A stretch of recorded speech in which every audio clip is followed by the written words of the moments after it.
मंडळी, दसरा हा जरी विजयोत्सव साजरा करण्याचा दिवस असला तरी राजकारणामध्ये मात्र हा दिवस खऱ्या अर्थाने आगामी लढाईची तयारी करण्याचा आणि एल्गार करण्याचा दिवस बनत चाललेला आहे। संघ, शिवसेना अशा काही मोजक्या पक्ष आणि संघटनांपुरता मर्यादित असणारा दसरा मेळावा आता शिवसेनेत फूट पडल्यानंतर मात्र खूपच व्यापक झालाय। एका बाजूला शिवसेना उद्धव बाळासाहेब ठाकरे आणि दुसऱ्या बाजूला शिवसेना शिंदे गट असे एकाच पण दुभंगलेल्या दोन शिवसेनांचे मेळावे गेले 2 वर्ष झाले मुंबईत पार पडतायत।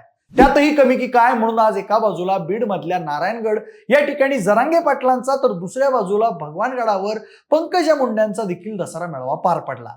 त्यामुळे आजच्या दिवसाला या वर्षी एक वेगळंच राजकीय महत्त्व प्राप्त झालेलं पाहायला मिळत आहे। पण मंडळी, दुसऱ्या बाजूला सध्या महाराष्ट्रात विधानसभा निवडणुकीचे देखील वारे वाहत आहेत।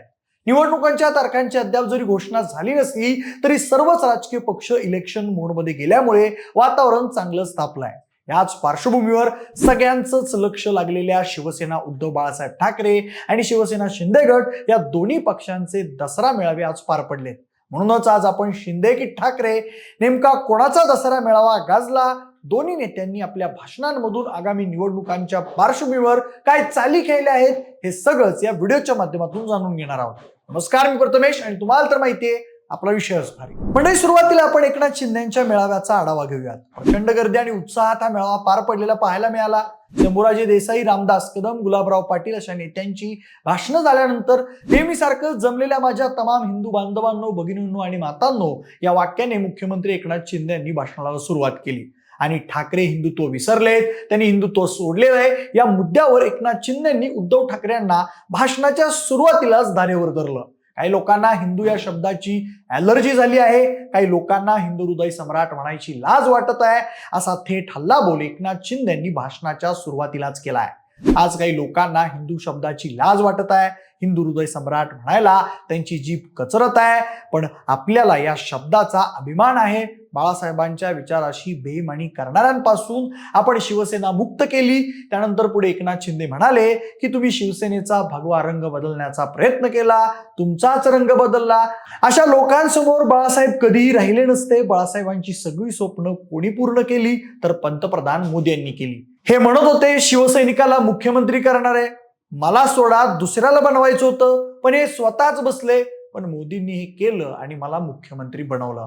पण एकूणच बघायला गेलं तर गेल्या वर्षी फुटीनंतर ज्या आक्रमकतेने एकनाथ शिंदेंनी आपली बाजू मांडण्याचा प्रयत्न केला होता त्या तुलनेत आक्रमक होण्यापेक्षा त्यांनी आपल्या भाषणाच्या पहिल्या टप्प्यात उद्धव ठाकरे हे कसं हिंदुत्व विसरलेत आणि डाव्या पक्षांसोबत जाऊन त्यांनी हिंदुत्व कसं सोडलेलं आहे हेच पटवून देण्याचा प्रयत्न केला।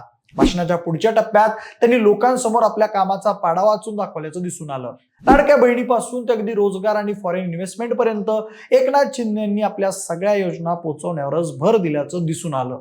लोकसभेला महायुतीच्या ज्या चुका झाल्या, विरोधकांनी जे मुद्दे लोकसभेला उचलून धरले त्या मुद्द्यांवर एकनाथ शिंदे चांगलेच अभ्यास करून आलेले दिसले। त्यात मग संविधान बदलाचा मुद्दा असेल, मराठा आरक्षणाचा मुद्दा असेल, शेतकरी आणि बेरोजगारीचा मुद्दा असेल, या सगळ्यांबद्दल एकनाथ शिंदे बोलले। फेक नॅरेटिव्ह वरती विश्वास ठेवू नका असं देखील यावेळी आवाहन एकनाथ शिंदे यांनी केलं। त्यातही संविधान आणि शेतकरी या मुद्द्यांवर एकनाथ शिंदे यांनी विरोधकांना चांगलंच काउंटर केल्याचं दिसून आलं। एकनाथ शिंदे म्हणाले, शेतकरी बळीराजा हे आपले अन्नदाता आहेत, त्यांच्या पाठीशी आम्ही उभं राहण्याचं काम करत आहोत, माता भगिनी यांच्यासाठी आम्ही काम करत आहोत। या तिजोरीवर पहिला हक्क कोणाचा आहे तर शेतकऱ्यांचा आहे। मी शेतकऱ्याचा मुलगा आहे, का तुम्हाला शेतकऱ्याचा मुलगा पचत नाही? मी सोन्याचा चमचा तोंडात घेऊन नाही आलो, हे सगळे डॉक्टर बाबासाहेबांच्या संविधानामुळे शक्य आहे। त्याचबरोबर मुख्यमंत्री पदासाठी चेहरा जाहीर करा म्हणत फिरत आहेत। दिल्लीच्या घरोघरी कोण फिरत आहे आपल्याला माहित आहे। तुमच्या सहकाऱ्यांना तुमचा चेहरा चालत नाही, जनतेला कसा चालेल? फेसबुक लाईव्हच्या व्यतिरिक्त काय केलं सांगा? कोरोनाच्या काळात केलेला घोटाळा, इकडे लोक मरत होते आणि तुम्ही तिकडे पैसे मोजत होतात, कुठे फेडाल हे पाप असं म्हणत एकनाथ शिंदे यांनी उद्धव ठाकरेंना टोला लगावला। पण एकूणच बघायला गेलं तर हिंदुत्व, फेक नॅरेटिव्ह आणि कल्याणकारी योजनांची मांडणी या सगळ्या मुद्द्यांना धरून एकनाथ शिंदे यांनी भाषण केलं। एकूणच या दसरा मेळाव्याच्या माध्यमातून आगामी विधानसभा निवडणुकीसाठी एकनाथ शिंदे यांनी हिंदुत्व प्लस विकासात्मक राजकारण असंच धोरण अवलंबल्याचं दिसून येत आहे। यानंतर आता आपण उद्धव ठाकरेंच्या मेळाव्याचा आढावा घेऊयात। मी उद्धव बाळासाहेब ठाकरे महाराष्ट्राचा मुख्यमंत्री म्हणून शपथ घेतो की लाखो शिवसैनिकांच्या अंगावर काटा आणणारा हा 2019 सालचा जुना व्हिडिओ प्रदर्शित झाला आणि त्या व्हिडिओ नंतर शिवसैनिकांकडून महाराष्ट्र धर्म राखण्याची शपथ घेत उद्धव ठाकरे यांचा दसरा मेळावा पार पडला. उद्धव ठाकरे यांनी या दसरा मेळाव्यामार्फत त्यांची विधानसभा निवडणुकीची रणनीती कशी असणार आहे याबद्दल संकेत दिले. माझ्या श्वासात श्वास असेपर्यंत मी मोदी शहा यांना माझा महाराष्ट्र लुटू देणार नाही म्हणत उद्धव ठाकरे यांनी विरोधकांवर प्रहार केला.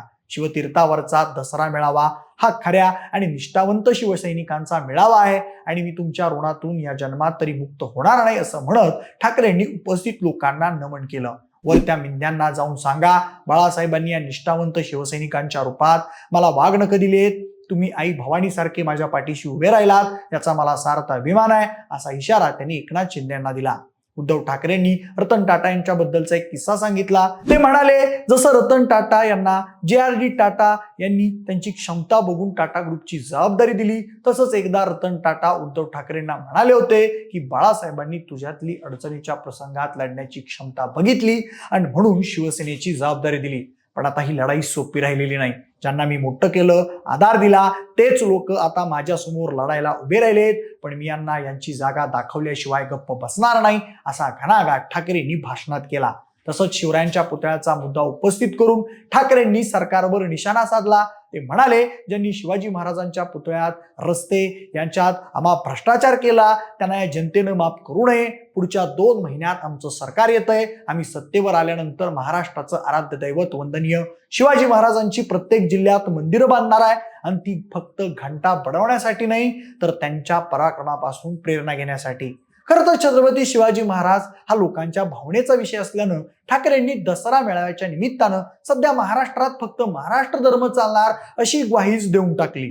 जसं उत्तरेत जय श्रीराम म्हणतात तसं आम्ही तर जय शिवराय हा मंत्र घराघरात पोहोचू हे सांगायलाही ठाकरे विसरले नाहीत. भाजपच्या हिंदुत्वाच्या राजकारणाला ब्रेक देण्यासाठी त्यांनी शिवाजी महाराजांचं नाव काढून महाराष्ट्र धर्माची लाईन मोठी केली. त्यानंतर त्यांनी संघाच्या बेगडी हिंदुत्वावर वार केले. त्यातून पुन्हा त्यांनी आमचं हिंदुत्व म्हणजे हृदयात राम हाताला काम अशा पद्धतीचं हे सांगण्याचा त्यांनी प्रयत्न केला. त्यानंतर पुढे त्यांनी अक्षय शिंदेच्या एन्काउंटर प्रकरणी बोलताना आनंद दिघे यांनी अक्षय शिंदेला गोळी मारलीच असती पण तुम्ही अक्षय शिंदेला गोळी मारली कारण तुम्हाला तुमच्या इतर मित्रांना वाचवायचं होतं म्हणत टीका केली. पण मंडळी, उद्धव ठाकरेंच्या आधी संजय राऊत, सुषमा अंधारे, भास्करराव जाधव आणि आदित्य ठाकरेंनी सुद्धा यंदाच्या दसरा मेळाव्यात महायुती सरकारवर बेछूट टीका केली. संजय राऊत म्हणाले, इथं जी शिवसेनेची लोक जमली आहेत ती देवाची आळंदी आहे आणि आझाद मैदानावर जी लोक आहेत ती चोराची आळंदी आहे. त्यांनी आझाद मैदानाच्या नावाचा तरी मान ठेवायला पाहिजे कारण मैदानाचं नाव आझाद आणि जे स्टेजवर बसलेले लोक आहेत ते सगळे मोदींचे गुलाम आहेत. तसंच त्यांनी त्यांचा दसरा मेळावा गुजरातमध्ये घेतला पाहिजे कारण त्यांच्या पक्षाचा जन्म तिथला आहे असं म्हणत त्यांनी एकनाथ शिंदेंना डिवचलं. तर आदित्य ठाकरेंनी शिंदे भाजपच्या कारभारावर प्रश्नचिन्ह उपस्थित करून एकनाथ शिंदेंच्या आणि म्हणून या भाषण स्टाईलचा समाचार घेतला. तसंच आता मुंबई महानगरपालिकेत 6,000 कोटींचा घोटाळा झाला असून आयुक्तांना सांगतो याद राखा, सही केली तर तुम्ही सही केली, कंत्राटदाराला पैसा दिला तर बघा 1 महिन्यात आमचं सरकार येणार आहे, मग ठरवा आत राहायचं की बाहेर असा सज्जड दमच त्यांनी भरला. तर सुषमा अंधारे यांनी लाडकी बहीण योजनेचं क्रेडिट घेत असलेल्या माहिती सरकारला खडेबोल सुनावले. त्या म्हणाल्या, फडणवीसांनी नागपूरचा बंगला किंवा शिंदेंनी तापोळ्याची जमीन विकून लाडक्या बहिणीला 1,500 रुपये दिले नाहीत. हे आमच्या कष्टाच्या टॅक्सचे पैसे आहेत. फडणवीसांनी राज्यात जातीय द्वेष पसरवलाय. सरसंघचालकांनी त्यांचे कान उपटावेत असाही हल्लाबोल सुषमा अंधारे यांनी केला. तर भास्कर जाधवांनी स्टेजवरून मनोज जरांगे पाटील यांचं नाव घेत त्यांना लवकर कळलं हे सरकार विश्वासघातकी असं म्हणत त्यांनी मराठा आरक्षणावरून प्रकरण तापत ठेवण्याचा प्रयत्न केला जेणेकरून महायुती सरकारची अडचण करता येईल त्यासाठी. मंडळी, पण ठाकरे गटातील प्रत्येकाच्या बोलण्यात फक्त आणि फक्त उद्धव ठाकरे महाराष्ट्राचे भावी मुख्यमंत्री असतील असाच उल्लेख होता. पण यावरून महाविकास आघाडीत आता काय बिघाडी होणार का? तसंच महाविकास आघाडीतील दोन्ही पक्षांनी ठाकरेच मुख्यमंत्री पदाचा चेहरा असतील हे मान्य केले का असा प्रश्न आता उपस्थित झालाय. बाकी दोन्ही ठिकाणी जमलेली तुडुंब गर्दी पाहता मुंबई आणि महाराष्ट्राची विधानसभा निवडणूक रंगतदार होणार ही नक्की. पण मंडळी, एकूणच बघायला गेलं तर दोन्ही नेत्यांनी आगामी विधानसभा निवडणुकीसाठी स्वतःला मुख्यमंत्री पदाच्या स्पर्धेत उतरवलं असल्याचं दिसतंय. त्यामुळे आता आगामी निवडणुकीत या दसरा मेळाव्याचे काय परिणाम होणार हे पाहावं लागेल. पण तुम्हाला नेमकं काय वाटतंय? शिंदे की ठाकरे कोणाचा मेळावा गाजला? तुमची मतं आम्हाला कमेंट करून नक्की सांगा. जर हा व्हिडिओ आवडला असेल तर लाईक आणि शेअर करा. सोबतच आपल्या विशेष बारी या युट्यूब चॅनलला देखील सबस्क्राईब करायला विसरू नका. धन्यवाद.